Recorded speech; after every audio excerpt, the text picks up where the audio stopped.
Married into Mafia Part 1. Chapter 1: The Debt That Changed Everything. It was supposed to be a normal Tuesday. Ava Moretti had just finished her late shift at the clinic, still wearing her navy scrubs, hair tied back in a loose bun, the scent of antiseptic clinging to her skin like a second layer. She had planned to go home, make pasta, maybe rewatch that rom-com she'd fallen asleep to the night before. Ordinary things. Safe things. But instead, she found Eric sitting on the edge of their worn-out couch, hands buried in his hair, surrounded by unopened bills and a silence that felt like a scream. Ava froze in the doorway. Eric. He looked up at her. And in that instant, she knew something was wrong. Not in the usual, late rent, car won't he start kind of way. This was different. His eyes were wild. Pale. Almost hollow. Ava, he croaked. His voice cracked like glass under weight. She dropped her bag. What happened? I messed up, he said. It's bad. It's really bad. Ava's heartbeat stuttered. She stepped closer, cautiously. Tell me. Eric stood, began to pace. I thought I could flip it. I borrowed some money, just a short-term thing, Ava, I swear, just until the deal came through. She blinked. What deal? The app. The investors. You know. No, her voice turned sharp. I mean, who did you borrow money from? He stopped moving. Silent. Eric, she repeated. Tell me. Now. He looked her in the eye. Dante Romano. The name hit her like a slap. Ava's stomach dropped. The Dante Romano, she whispered. As in, the Romano family. He nodded. Slowly. Regret crawling across his face like a shadow. You went to a Mafia loan shark for money. It wasn't supposed to be like this, Eric rushed out. I didn't think they'd come for it this fast. I thought I had more time. How much? His voice was barely audible. 2 million. Ava stared at him, her world spinning. 2 million. I was supposed to double it in crypto, he muttered. Then the market crashed, and the guy ghosted me and... You lost $2 million of Mafia money. Eric flinched. They said I have 72 hours. That was yesterday. Ava's mouth went dry.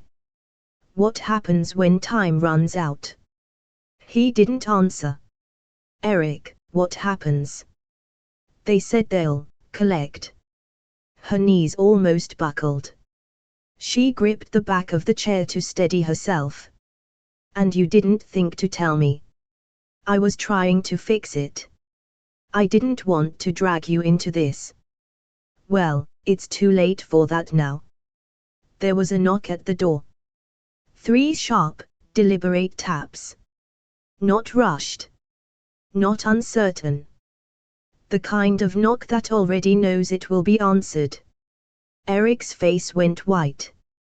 That's them. Ava's breath caught. Do not open it, she whispered. But Eric was already halfway there. Before she could stop him, the door swung open, and 2 men in dark coats stepped inside. Not loud. Not armed. Not threatening. Just present. One of them held out a phone. Mr. Romano would like a word. Eric looked at Ava, terrified. Then took the phone with a trembling hand. A moment of silence. Then he nodded. Why, yes. Of course. I'll come right now. He ended the call, hands shaking. He wants to meet. Ava stepped forward. You are not going anywhere alone. He said I have to come to him. Then I'm coming too. The city looked different from 23 floors up. Colder. Quieter. Like the chaos of street-level life was just noise from a snow globe, easily shaken, easily silenced. Ava sat in a leather chair outside the main office, her hands clenched in her lap. Eric was inside, behind closed doors. With him. The assistant, a man with slicked back hair and a Bluetooth earpiece, didn't say a word. Just waited. Then, a click. The office door opened. Eric emerged, pale and shaking. His gaze darted to Ava, then away. Before she could speak, another voice called out from inside. Miss Moretti. Would you join me? Her heart skipped. But she stood. The assistant gestured. No phones. No bags. Ava handed them over, her throat dry. She stepped into the room. The office was massive. Minimal. Every surface dark marble or glass. The only color came from the skyline bleeding into the windows, and the man standing at the end of the room. Dante Romano. He looked nothing like the tabloid photos. He wasn't grinning in a club or waving from a balcony. He was still. Sharp. Dressed in a black suit, hands folded behind his back, as if he'd been carved from stone. He turned slowly, appraising her. Ava Moretti. His voice was smooth. Quiet. But it held weight, the kind that silences rooms and bends rules. She straightened. You wanted to see me. I did. A beat passed. He walked toward her, slow and deliberate. Your boyfriend made a mistake. A big one. People like me don't take mistakes lightly. Ava swallowed. I'll repay it. You can't. I can try. It's not about the money, Dante said calmly. It's about the principle. Another step. He took something. He failed. That requires consequence. Her fists clenched. So what? You're going to hurt him. Dante tilted his head. I was. Until you walked in. She blinked. What? He studied her. Not cruelly. Not kindly. Just, thoroughly. I'll offer you a new deal. Silence filled the space between them. You marry me. 1 year. Publicly, legally, completely. You do what I say. You play the role. In return. Eric walks away untouched. Debt forgiven. Ava stared at him, unable to breathe. He looked almost bored. The choice is yours. But choose fast. Chapter 2 The Devil's Ring. Ava stood in the middle of Dante Romano's office, the cityscape sprawling behind him like a distant, unreachable future. Her heart was thudding too hard, as if it couldn't decide whether to panic or scream. Her eyes were locked on his. Did he really just say that? Did this man, this stone-faced stranger, a figure whispered about in the news like a ghost from a crime story, just ask her to marry him? Excuse me. Ava said, barely managing to find her voice. Dante didn't blink. You heard me. Her mind raced. She wanted to laugh. To shout. To walk away. But instead, she stood frozen, watching him like a deer might watch a wolf. Not sure if it was safer to run, or to stay still and pray it passed.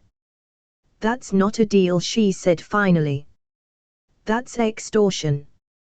His eyes flicked toward her, cool, assessing. Call it what you want. Ava's voice sharpened. Why me? Why marriage? Dante walked slowly toward the massive black desk behind him and picked up a single envelope. Because the press is already sniffing around. Your boyfriend's name is in their mouths. I don't need more heat right now. I need a distraction. Something that makes headlines for the right reasons. He looked up. I need a wife. Ava stared, unblinking. So I'm your PR stunt. I'm offering you protection, he said coolly. And freedom. For him. She felt heat rush to her face. What happens if I say no? Dante leaned back in his leather chair, fingers steepled. Then Eric pays the price. And you'll watch it happen. Ava felt the floor shift beneath her. You're a monster, she whispered. His reply came without emotion. Monsters don't make deals. I do. Ava stepped out of the office, feeling like her body had gone cold. Eric jumped up from the bench as she emerged. Ava. What did he say? What's happening? She looked at him, and for a long moment, she couldn't speak. Her throat was tight. Her hands were numb. He's giving you a way out, she said. But it comes with a price. What price? She opened her mouth. Closed it. Then said, flatly. Me. Eric blinked. What do you mean? I marry him. For a year. Publicly. Legally. And he lets you go. Eric stared at her like she'd just spoken in another language. That's insane. You can't. Her laugh was hollow. Well, it's either that, or you disappear. Eric's eyes widened. You're not seriously considering this. Ava looked away. I don't think I have a choice. The wedding was nothing like she'd imagined. No flowers. No guests. No dress. She wore a simple blouse and coat, her hair pinned up in a messy twist. Her shoes squeaked on the marble floor as she stepped inside the echoing courtroom, escorted by two silent men in dark suits. Dante stood waiting at the front, black suit, black tie, black gloves. He looked like he'd stepped out of a film noir. Still. Imposing. Unreadable. He didn't smile when she entered. He didn't even look her in the eyes. Ava's stomach twisted. The officiant was already flipping through a folder. Mr. Romano.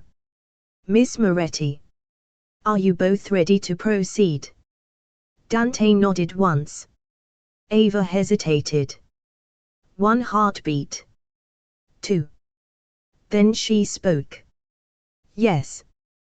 The vows were legal jargon read aloud by a man who looked like he'd rather be anywhere else. There was no emotion in his tone. No warmth in his words.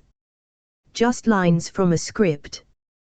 Do you, Dante Giovanni Romano, take Ava Rose Moretti to be your lawfully wedded wife, for a period not less than 12 months, as agreed by contract? I do. His voice didn't waver. It was just a transaction to him. Another deal. Do you, Ava Rose Moretti? I do, she said quickly. Too quickly. She felt Dante glance at her. Just once. Then it was done.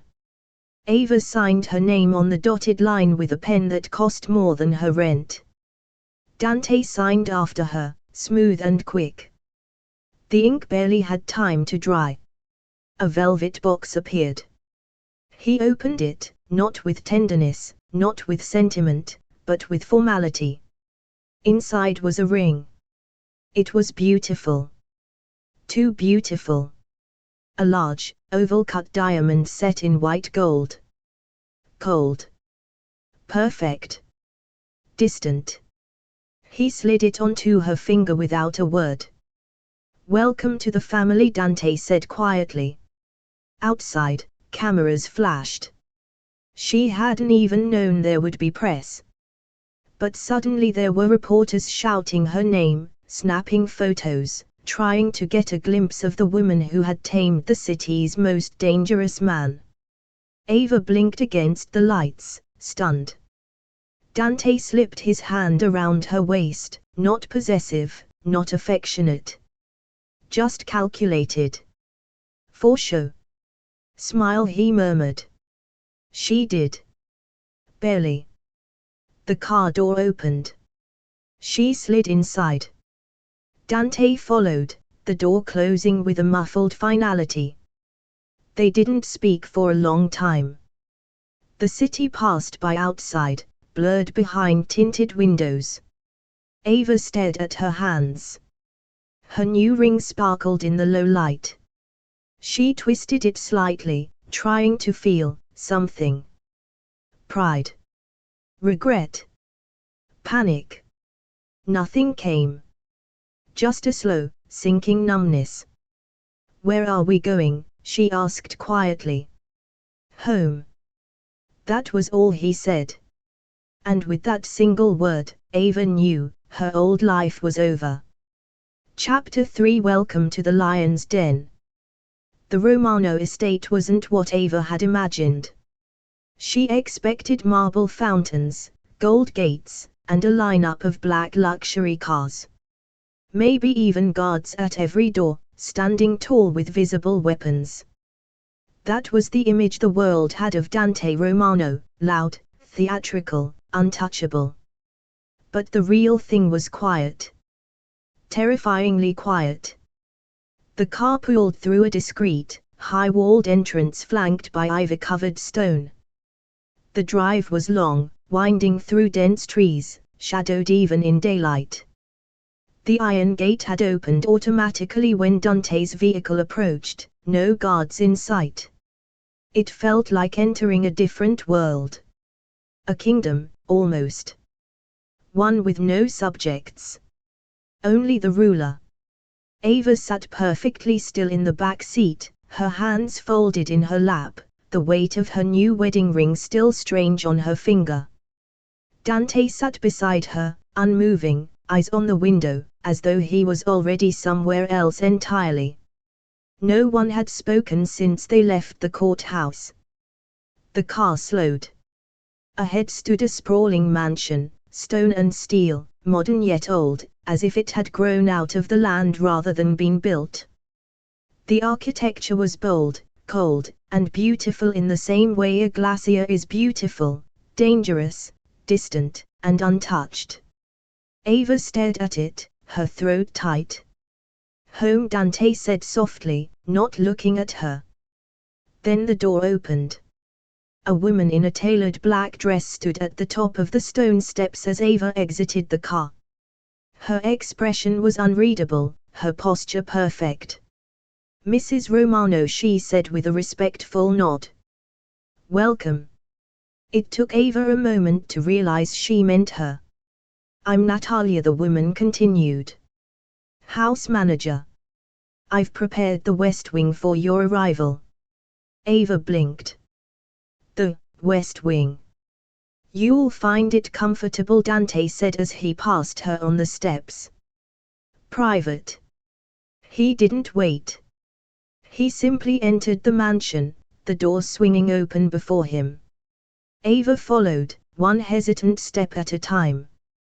The air inside was colder than she expected.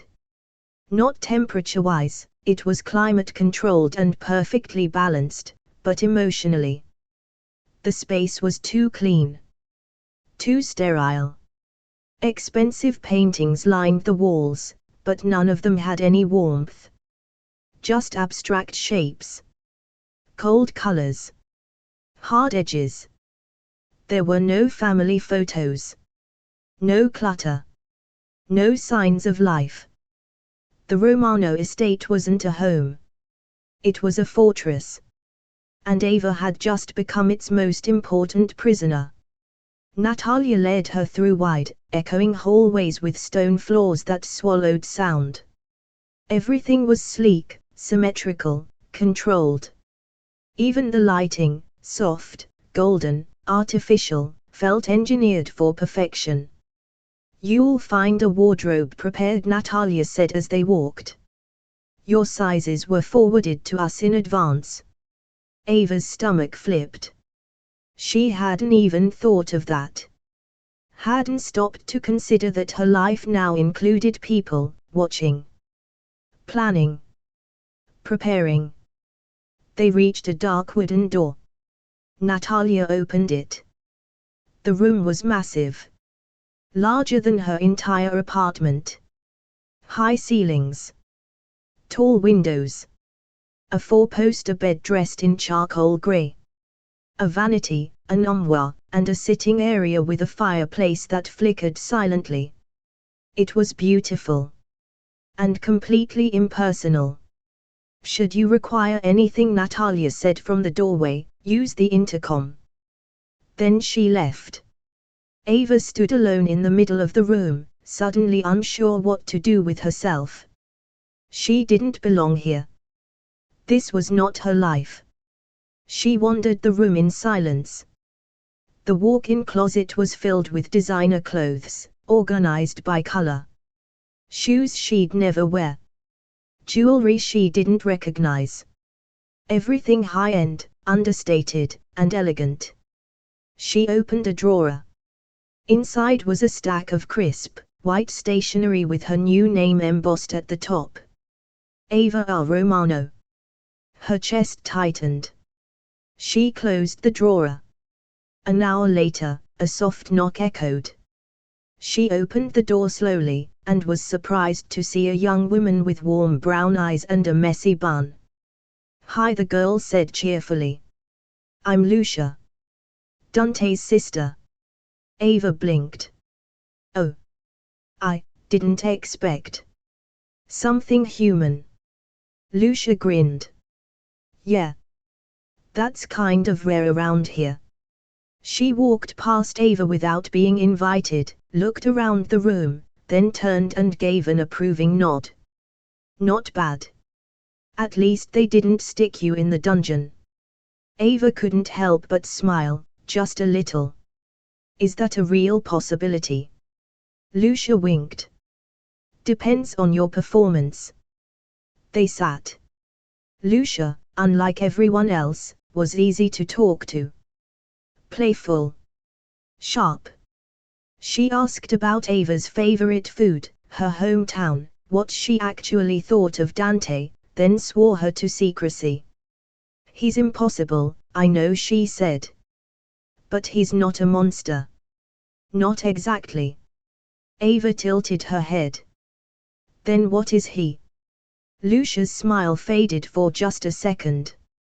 "A man who forgot how to be anything else." By evening, Lucia had gone.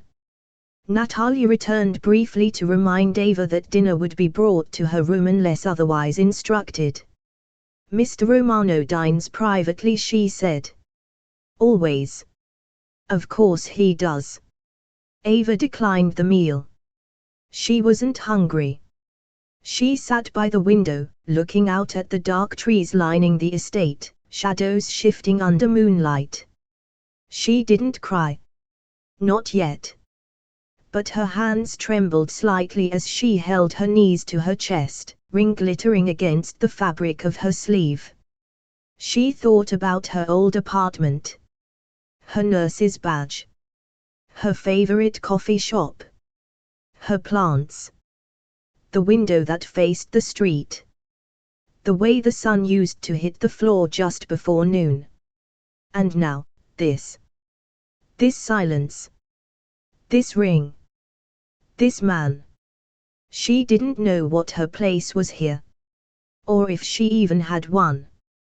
But she knew one thing. Dante Romano had just locked her into his world. And there was no way out that didn't cost something. Chapter 4: The Ice King's Rules. The next morning came with no warning. No knock. No schedule.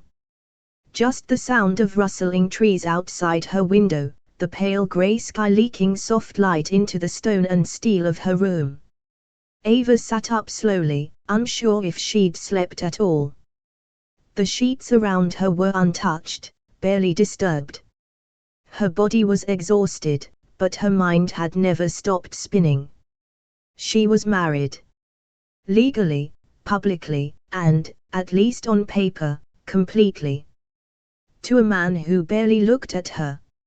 A man who had spoken less than a dozen words since the courthouse. And now she was expected to play the role of his wife, without the faintest idea of what that meant. At exactly 8 a.m., a soft chime sounded in her room, a subtle electronic tone that came from a panel near the door. She walked over and tapped it. Yes. Natalia's voice crackled softly through the speaker. Mr. Romano will see you in the study. Now. Ava blinked. The study. Second floor, end of the east hallway. One of the guards will escort you. The line went dead. No, please. No, would you like to? No explanation. Just a summons. She didn't know what Dante wanted, or why he wanted it now. But something in her chest tensed. Not fear. Not yet. But caution. The kind you feel when stepping on too thin ice. She pulled her hair back quickly and threw on a fitted black sweater and slacks from the closet. Everything in there was clearly curated for her, sleek, understated, stylish. No bright colors. No frills. As if even her wardrobe was part of the contract. A guard stood waiting outside her door when she opened it. He nodded once, silently, and began walking. No small talk. No eye contact. Just efficient movement through the house's vast, quiet corridors. The estate was even more unnerving by daylight. Every hallway was immaculate. Polished floors. Tasteful paintings.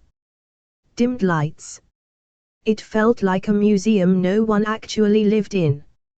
Like Dante had built himself a kingdom, then forgotten to fill it with life.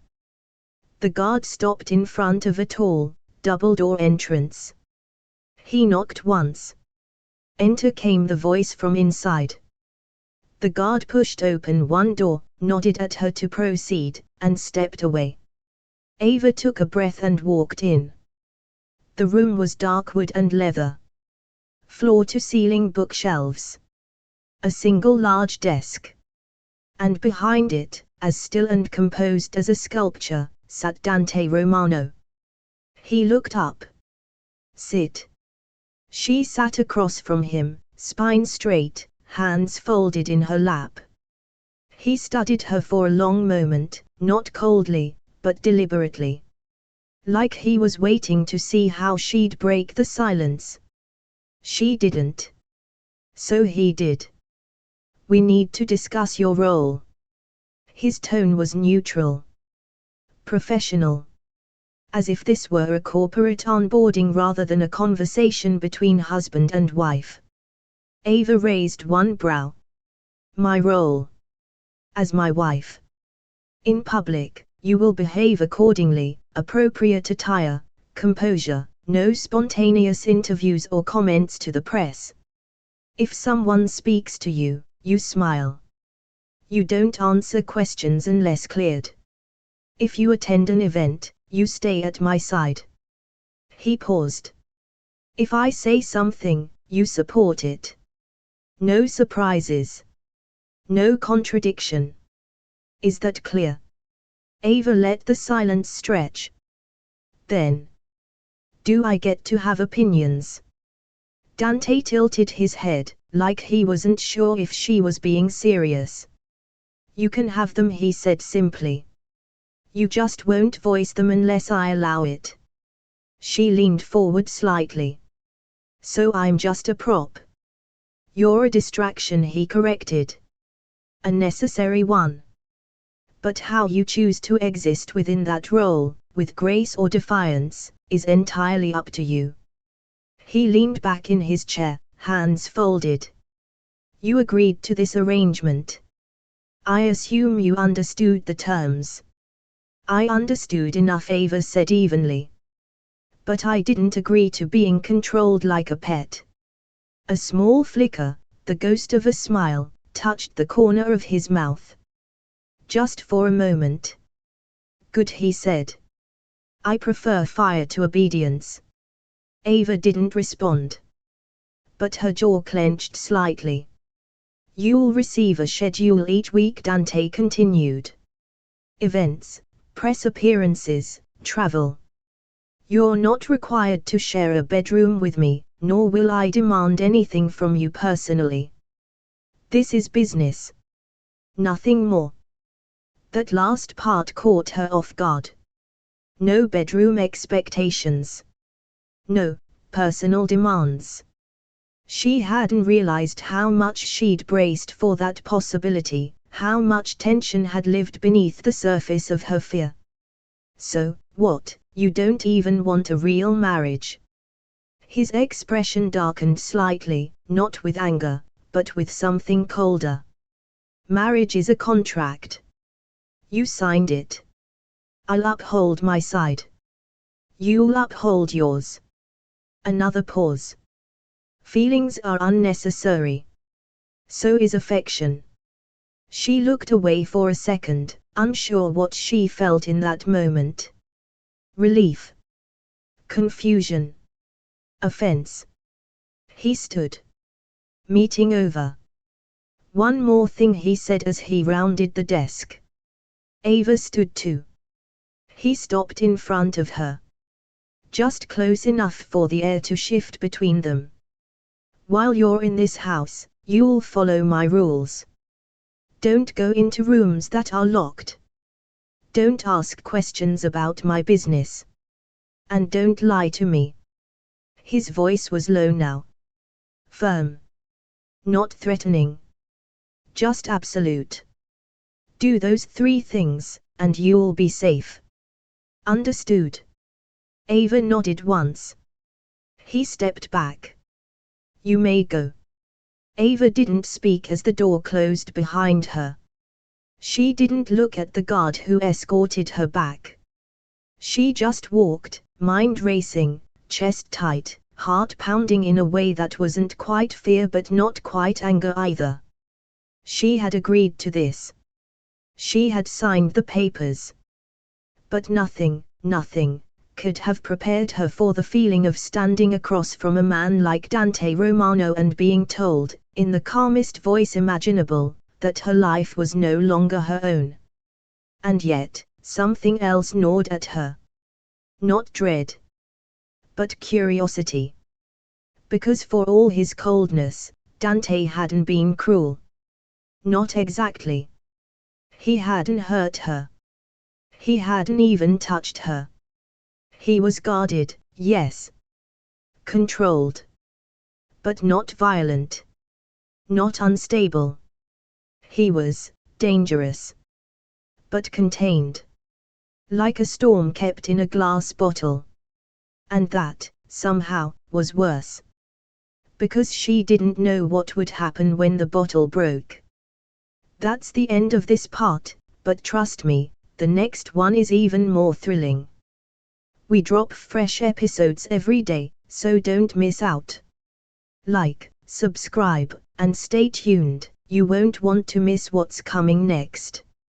Because every broken heart deserves a comeback. If this story touched you, don't forget to subscribe for more emotional romance every week. Hit like, drop a comment, and ring the bell so you never miss a moment of romance, redemption, and powerful love. And don't keep the drama to yourself, share this story with someone who lives for twists just like you. Thanks for listening, and remember, sometimes the best comeback is becoming unforgettable.